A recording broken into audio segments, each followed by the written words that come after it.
श्री माधव दास जी का श्री जगन्नाथ भगवान के परम वैष्णव भक्त हुए श्री माधव दास। बहुत सुंदर चरित्र है।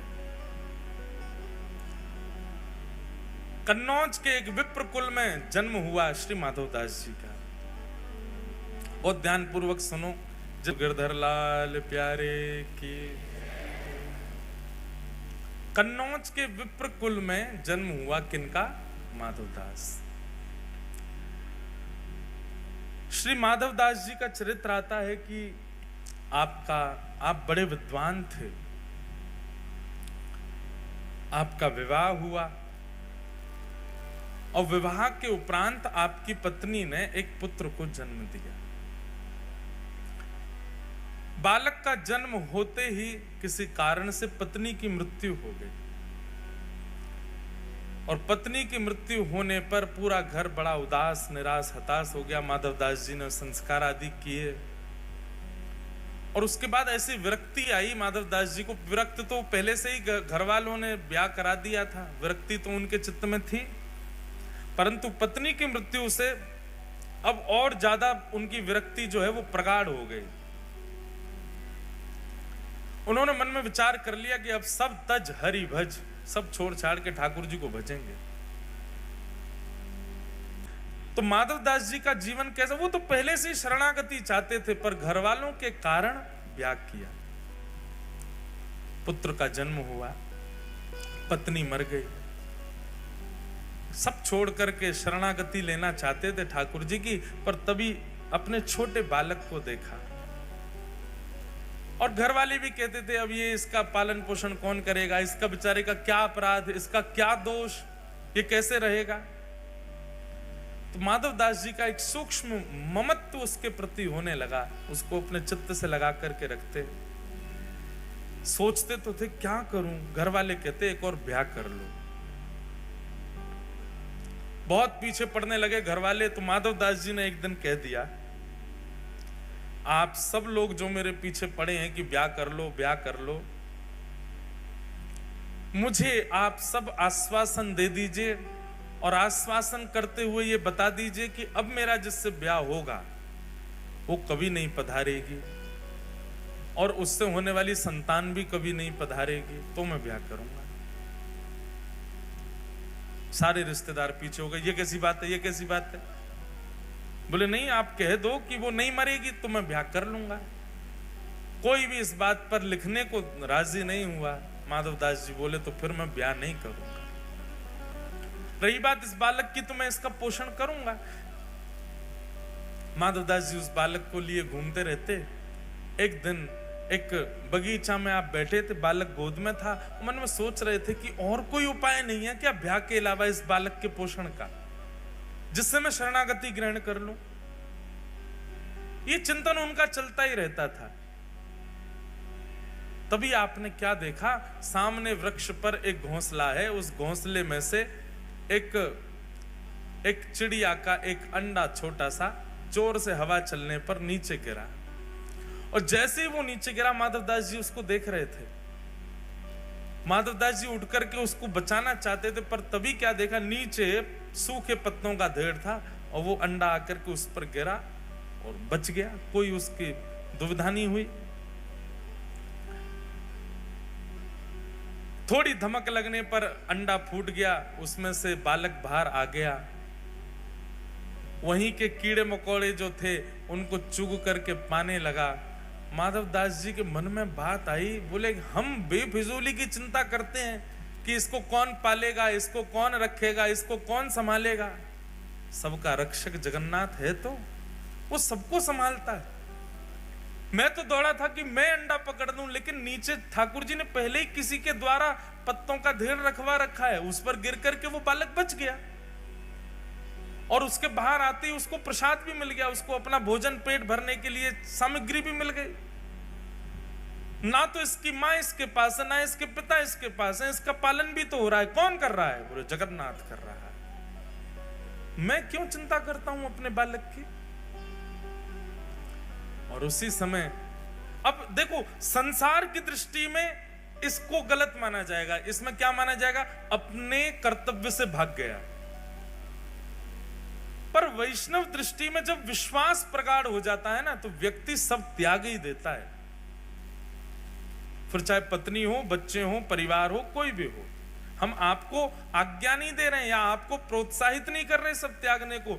जिस दिन चित्त में प्रगाढ़ भक्ति प्रकट होगी, आपको कोई बोलेगा नहीं त्याग करो, आप अपने आप छोड़ दोगे सबको। अपने पुत्र को परिवार के हवाले छोड़ करके श्री माधवदास जी जगन्नाथपुरी चले गए और महाप्रभु श्री जगन्नाथ जी की शरण ग्रहण कर ले। माधवदास जी जगन्नाथपुरी आ गए। माधवदास जी का एक नियम था, बहुत ध्यानपूर्वक सुनना। माधवदास जी जब जगन्नाथपुरी गए तो 3 दिन तक महाप्रभु जगन्नाथ जी को उन्होंने दर्शन नहीं किया। जगन्नाथपुरी पहुंचे, पहुंचते ही जगन्नाथ जी का श्री मंदिर देख करके रोने लगे और रोते रोते समुद्र के किनारे बैठ गए और जाकर के अपने आप को कोसते हुए रुदन करने लगे। किसी ने पूछा माधवदास जी ने दर्शन क्यों नहीं किया? बोले माधवदास जी अपने मन में विचार करने में 21 वर्ष का हो गया, अपने 21 वर्ष मैंने विषय भोग में व्यतीत कर दिए, जगन्नाथ जी की शरण में पहले क्यों नहीं आया। इस उदासी से बैठे जगन्नाथ वहां समुद्र के तट पर जाके और अपने आप को दंड दे रहे हैं। ना कुछ पा रहे हैं, ना कुछ पी रहे हैं, ना कुछ पा रहे हैं, बस एक निष्ठ होकर रुदन करते जा रहे हैं और बार बार स्वयं को कोस रहे हैं, मैंने 21 वर्ष निकाल दिए।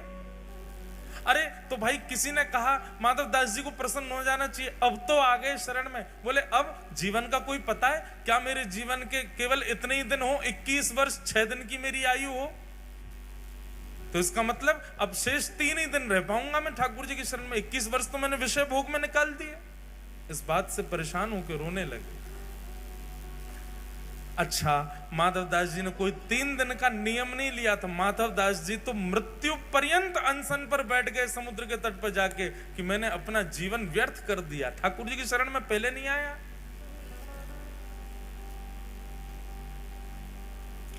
तीन दिन बाद महाप्रभु जगन्नाथ जी ब्रह्मवेदी पर बैठे हैं, महाप्रसाद सामने रखा है, लक्ष्मी मैया हाथ जोड़ करके खड़ी हैं, ठाकुर जी से कह रही हैं नाथ भोग आरोग। जगन्नाथ प्रभु कह रहे हैं देवी इच्छा नहीं हो रही। क्यों? आप तो जगन्नाथ हो, आप तो प्रसाद देखते ही महाराज हाथ लंबे कर लेते हो, दूर दूर से पाने लग जाते हो, और आज आपको इच्छा नहीं हो रही, क्या बात है? महाप्रभु जी कहते हैं एक मेरा भक्त सब छोड़ के आ गया, सब त्याग करके आया, त्याग करके मेरे शरण में आया है, लेकिन इस बात की ग्लानि में बैठा है कि इतने वर्ष मैंने क्यों संसार में विषय भोग भोगे। और वो भूखा प्यासा 3 दिन से पुरी में समुद्र के तट पर बैठा है। मुझे उसकी याद आ रही है, मुझे भूख नहीं लग रही है, तुम कुछ करो, उसके पास प्रसाद भिजवाओ, वो पाएगा तब मैं प्रसन्न होऊंगा। लक्ष्मी जी ने स्वर्ण के थाल में महाप्रसाद को, जबकि थाल में कभी महाप्रसाद नहीं पाया जाता। थाल में प्रसाद केवल ठाकुर जी पा सकते हैं जगन्नाथपुरी में, बाकी सबको तो पत्रों में पाना पड़ता है, मट्टी के बर्तन में पाना पड़ता है, थाल में कोई प्रसाद नहीं पाता। लेकिन सन्मुख का थाल जिसमें महाप्रभु जगन्नाथ भोग लगाते हैं, वही थाल जगन्नाथ जी के अधुरामृत से युक्त थाल एक बालक का रूप धारण करके माधवदास जी के पास ले जाया गया और माधवदास जी के पास रख करके कहा, बोले कि आप ही माधवदास हैं? स्वर सुनकर के बोले हाँ जी मैं ही हूं। बोले श्री ठाकुर जी ने आपके लिए प्रसाद भेजा है मंदिर से, पा लीजिए। माधवदास जी तो महाराज प्रसाद देखने में व्यस्त हो गए, बालक अंतर ध्यान हो गया, प्रसाद देख करके इतने प्रसन्न हो गए, बोले ठाकुर जी ने प्रसाद भेजा, तुरंत प्रसाद पा लिया। प्रातः काल होते ही मंदिर में थाल नहीं मिला, सब जगह हाहाकार मच गई, पुजारियों पर प्रश्न चिन्ह उठाने लगे। गजपति महाराज ने पुजारियों को खड़ा किया, थाल कहां गया ठाकुर जी का? सब बोले हमने तो भीतर ही पधराया, पता नहीं कहां गया। ठाकुर जी ने गजपति राजा को स्वप्न आदेश दिया, बोले चिंता नहीं करो, समुद्र के तट पर माधवदास नाम के भक्त हैं, उनके पास ही वो थाल में नहीं भिजवाया था, क्योंकि वो 3 दिन से अनशन पर बैठे थे। ये खबर सुनते ही सब पुजारियों सहित गजपति राजा गए और समुद्र तट पर देखा माधव दास जी बैठे प्रसन्न मुद्रा में, स्वर्ण का थाल रखा है, प्रसाद पा चुके हैं। सब ने जाके दंडवत किया और कहा महाराज आप दर्शन के लिए चलो। समस्त पुजारी और गजपति राजा माधव दास जी को लेकर के मंदिर में जैसे ही गए, मंदिर में माधव दास जी के प्रवेश करते ही ब्रह्मवेदी पर बैठे श्री जगन्नाथ झूमने लगे, ऐसे आनंदित होने लगे माधव दास को देख के। बंधुओं, हम सबने झूमते हुए ठाकुर जी को देखा है जब वो रथ पे जाते हैं, पर जैसे ठाकुर जी वो रथ पे जाते हुए झूमते हैं पंडा पुजारियों के संग, ऐसे ठाकुर जी वास्तव में अपने अनन्य भक्तों को देख के ब्रह्मवेदी पर झूमने लगते थे। कितने प्रसंगों में मैंने देखा, माधव दास जी के प्रसंग में देखा, यहां सालवेग के प्रसंग में देखा, रघुदास नाम के भक्त हुए उनके प्रसंग में देखा, ठाकुर जी ऐसे झूमते थे, मस्त मदमस्त हो जाते, जैसे मानो कोई वस्तु हो। अब हमारे जो जगन्नाथ जी है ना, भागवत जी वाले, ये भी झूम जाते हैं। कई बार कथा में जोरदार कीर्तन होता है तो जोर से माइक बजता है तो ये भी ऐसे झूमते हैं, कभी कभी दिखते हैं। तो ठाकुर जी झूमने लगे माधव दास को, और जैसे ही झूमने लगे सब पंडा पुजारी जय जयकार करने लगे, हरि हरि बोलो, हरि हरि बोलो। महाप्रभु प्रसन्न हो गए माधव दास को देख करके। माधव दास जी ने प्रथम दर्शन किया श्री जगन्नाथ जी का, नेत्रों में अश्रु भर आए, ठाकुर जी को निहारते रहे, दर्शन किया। अब नित्य माधव दास जी दर्शन को जाने लगे। बहुत सुंदर चरित्र है माधव दास जी का। मैं तो आज 5-6 चरित्र सुनाने के भाव से आया था, अब जितने हो जाएं सुनो। माधव दास जी परम विद्वान थे। माधव दास जी के चरित्र में आता है, बहुत ध्यानपूर्वक सुनिएगा।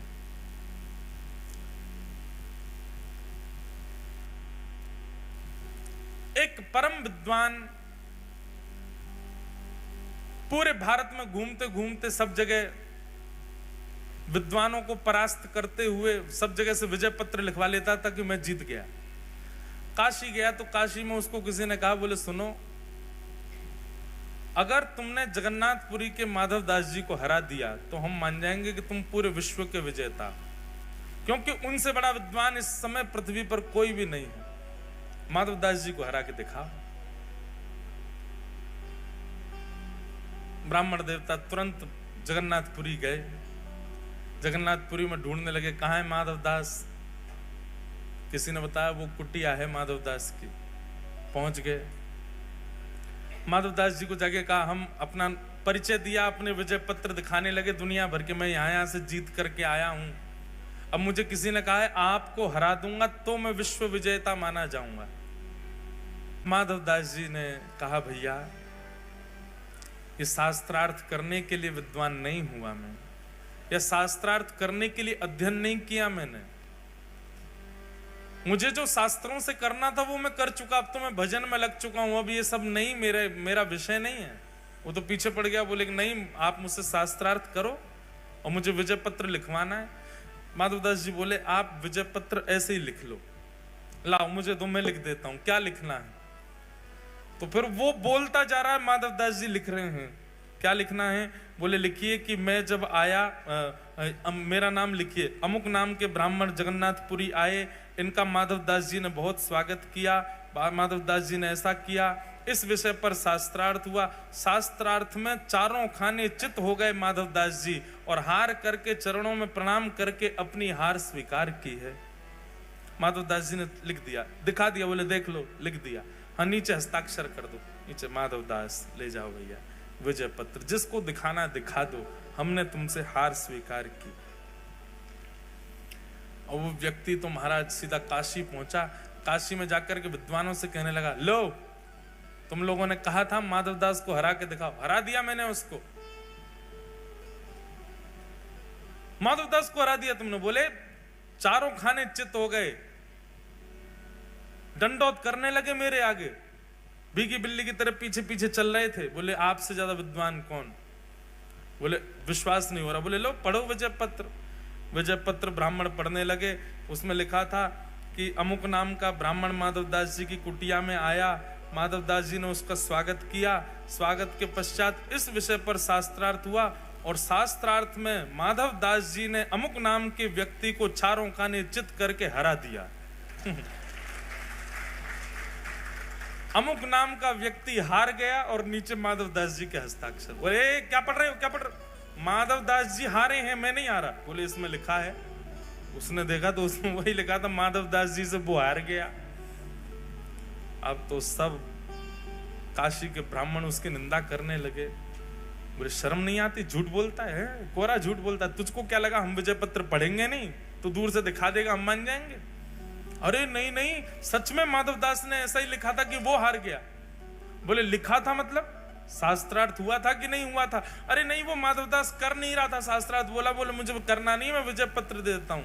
अब तो ब्राह्मणों को और झूठ पकड़ में आ गया। बोले इसने आते क्या कहा था कि मैं शास्त्रार्थ करके आया, चारों खाने चित करके आया।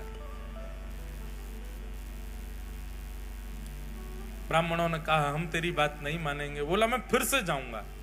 बोले अब तेरे जाने से कुछ नहीं होगा, हमारा एक गुप्तचर और जाएगा तेरे साथ, और अब की बार तुम जाके माधवदास जी से शास्त्रार्थ करो, और शास्त्रार्थ करने के बाद जो हारेगा वो गधा पे बैठ करके, कालीत मुख पे पोत करके और पादुकाओं की चप्पल गले में धारण करके जगन्नाथपुरी में उसको घुमाना। हमारा गुप्तचर जब देख लेगा तब काशी में प्रमाणित होगा कि हाँ कौन जीता कौन हारा। बोला हाँ करवा लो। काशी के लोगों ने अपना गुप्तचर भेज दिया। ये दोबारा से गए।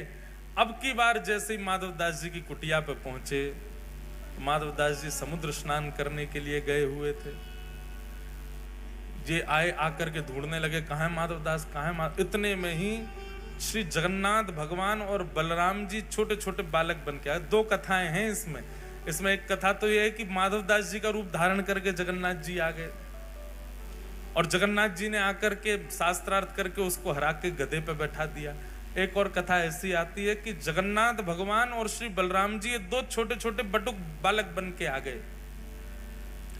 और बालक बन करके आए, आगे वो क्यों खटखटा रहे हो हमारे गुरु जी का दरवाजा? बोले कहाँ है माधवदास? जगन्नाथ जी बोले तमीज से बोलो, हमारे गुरु जी का नाम ऐसे बोलते हो?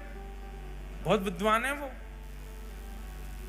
बोले हम उसको शास्त्रार्थ में हराने आए हैं और उसको हरा करके गधा पे बैठाएंगे, कालीत पोत करके पूरे जगन्नाथपुरी में घुमाएंगे।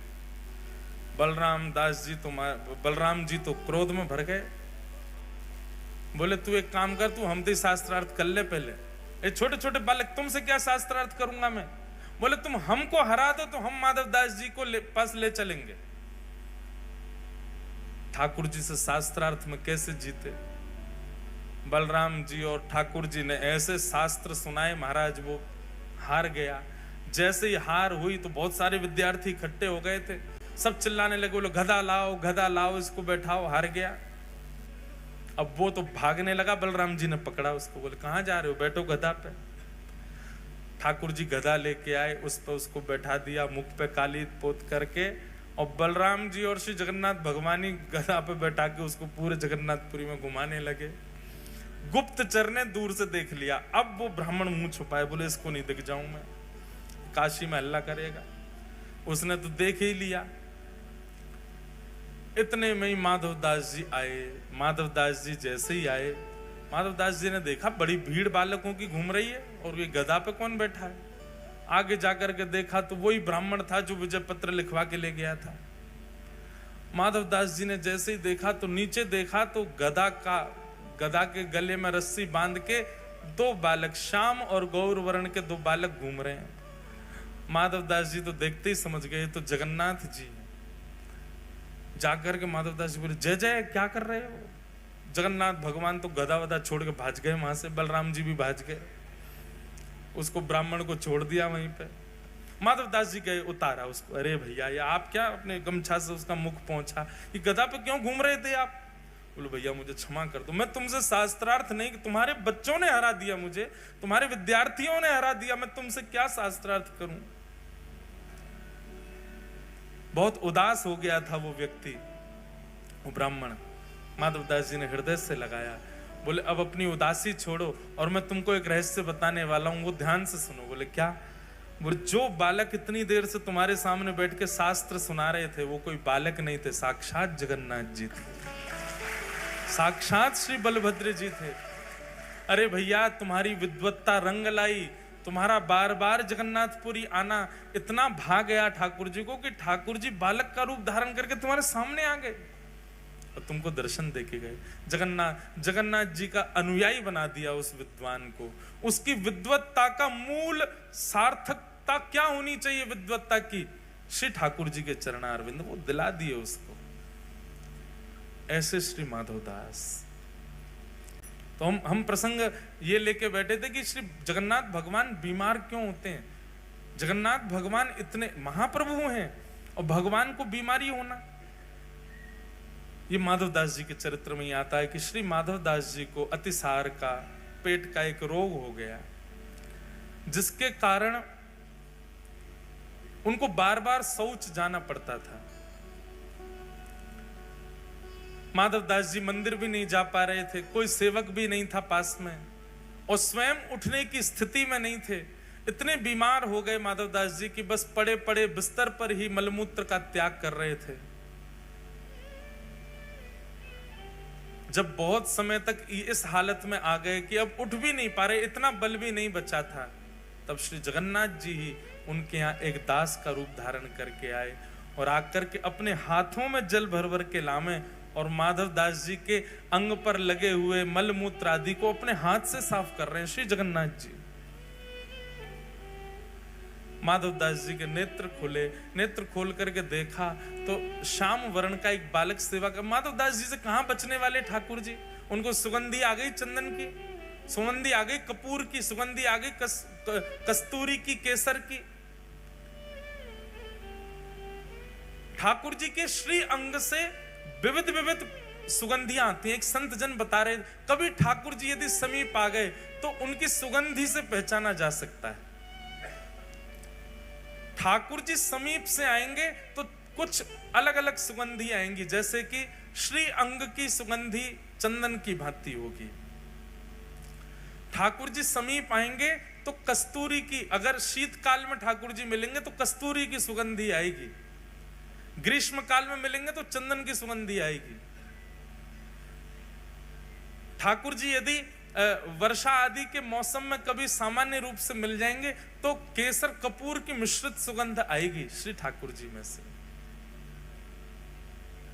ठाकुर जी जब समीप आएंगे, चाहे छद्म भेष में ही आ जाएं, उस समय का जो वातावरण होगा ना, आपके मन की स्थिति सर्वगुण योग्य हो जाएगी। जो विचलनता है, जो व्याकुलता है, जो असमंजसता है, ये सब एक प्रकार से समाप्त हो जाएंगी। ठाकुर जी जब समीप आएंगे तो वातावरण इतना अनुकूल हो जाएगा कि मानो निद्रा जैसी आ गई हो, कोई सुला दे, बस आलस्य नहीं, अत्यंत शांति और सुख का अनुभव होगा ठाकुर जी समीप आ गए तो। ऐसे अनेक अनेक भाव हैं। माधवदास जी तो पहचान गए, बोले कि ये कोई बालक नहीं है, साक्षात जगन्नाथ है। हाथ पकड़ लिया, क्या कर रहे हो ठाकुर जी आप? मेरे मलमूत्र को क्यों धो रहे हो? मुझ पर पाप क्यों चढ़ा रहे हो?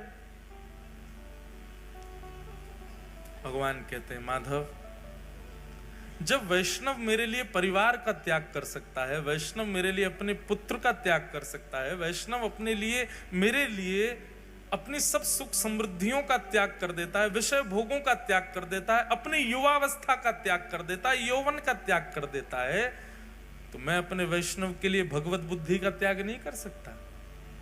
वास्तव में जो वैष्णव मेरे लिए इतना त्याग करता है, वो फिर अपनी सेवा या अपनी क्रिया स्वयं थोड़ी करता है, मैं ही सेवा करता हूं, मैं ही क्रिया करवाता हूं। तुमने इतना त्याग किया, मैं तुम्हारे लिए इतना नहीं करूं?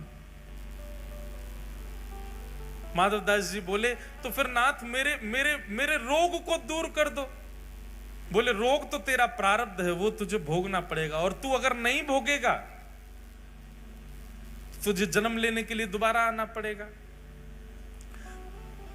माधवदास जी बोले, मुझसे ये रोग अब सहा नहीं जा रहा नाथ, कितने दिन का रोग और है? बोले भगवान बोले भी 15 दिन का और है, इसको और भोग लो।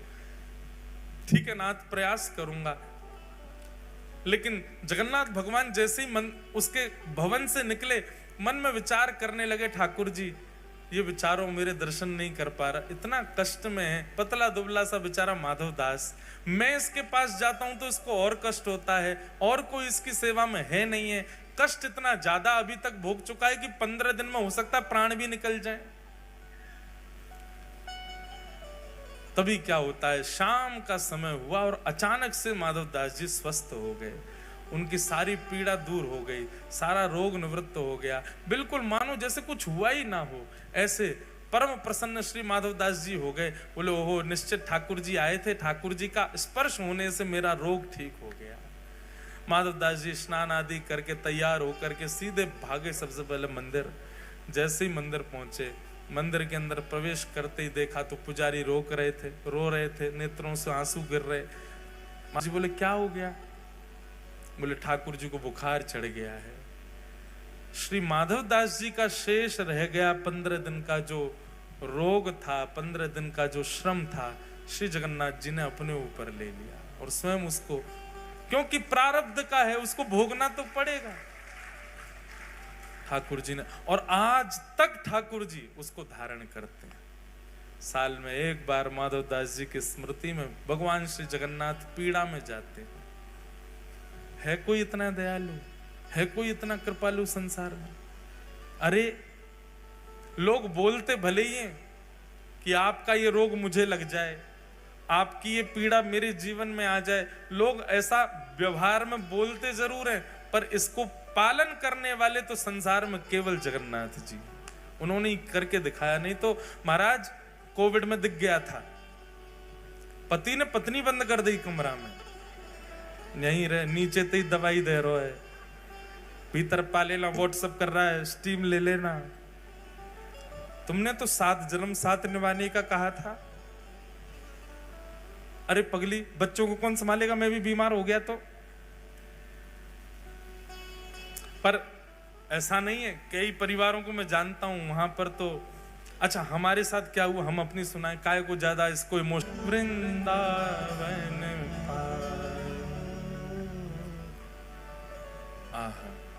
तो ठाकुर जी ने वो रोग ले लिया। माधव दास जी खूब रोए ठाकुर जी के सामने, पर भगवान बोले ये मेरे प्रेम का प्रतीक है, ये मेरे प्रेम का उपहार है माधव तुम्हारे लिए, कि अब मैं सदा तुम्हारे इस रोग को धारण करके रखूंगा। और 15 दिन बाद जब श्री महाप्रभु जी स्वस्थ हो गए, उसके बाद फिर ठाकुर जी रथ में आरूढ़ हो करके नाचते गाते भय माधव दास जी के संग में समस्त वैष्णवों के संग गुंडीचा यात्रा के लिए गए। 7 दिन ठाकुर जी गुंडीचा में विराज करके लौट करके आए।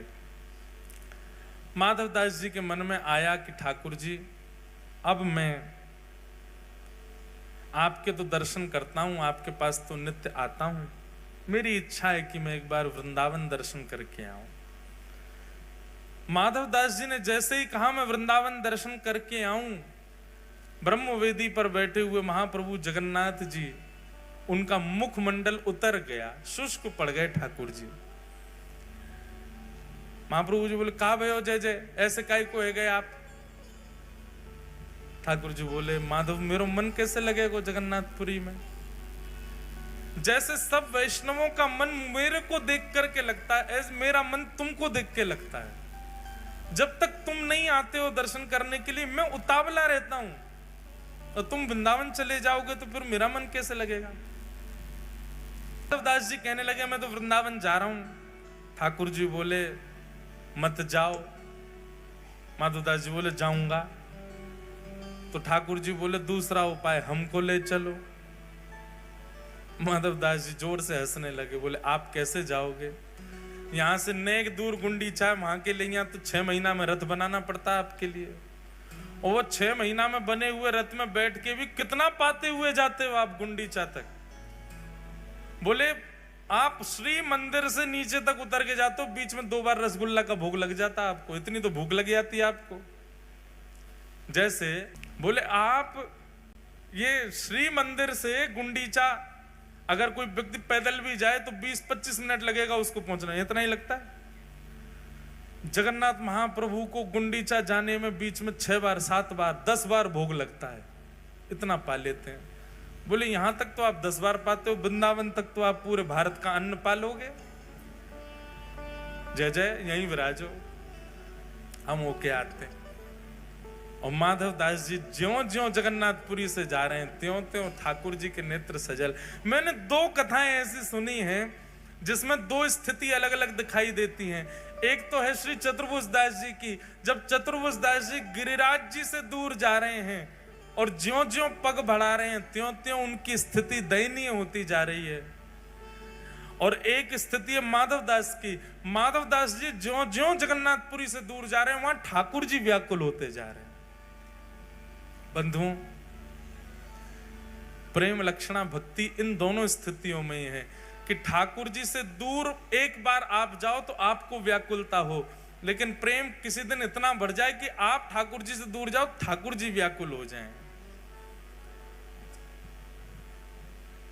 तो श्री माधव दास जी से जगन्नाथ जी का ऐसा प्रेम कि जगन्नाथ जी बोले मोए ले चल वृंदावन, मैं मंदिर छोड़ने को तैयार हूं पर तो तेरे बिना ना रहूंगा। ऐसे श्री माधव दास जी वृंदावन को निकल गए, ठाकुर जी को छोड़े आए।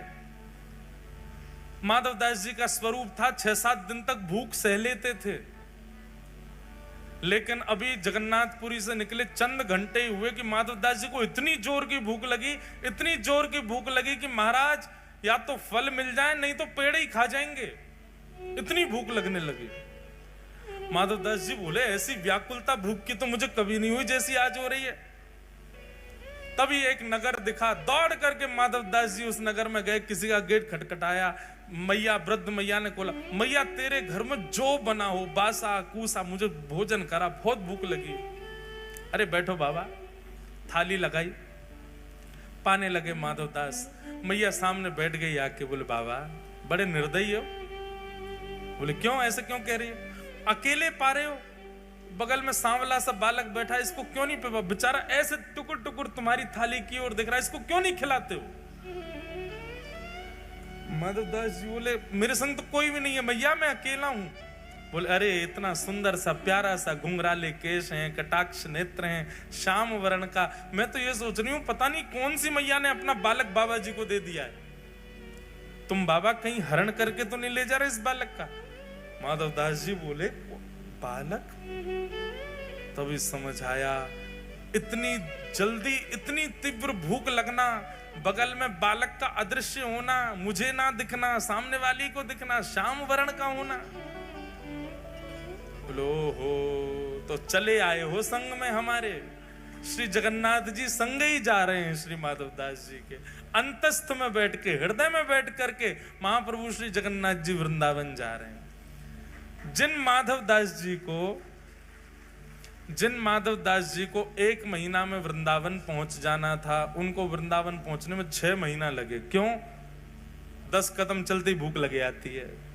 तो माधव दास जी अपने पेट को जय जय नेक्स्ट सह लो। अब तो ठाकुर जी को बस इतना कहते हैं इतनी दूरी पर गांव है, बस वहां तक मुझे चलने देना, वहां पहुंचते ही भोजन कराऊंगा। क्योंकि एक भूख तो माधव दास जी की, दूसरी भूख हृदय में बैठे जगन्नाथ जी की।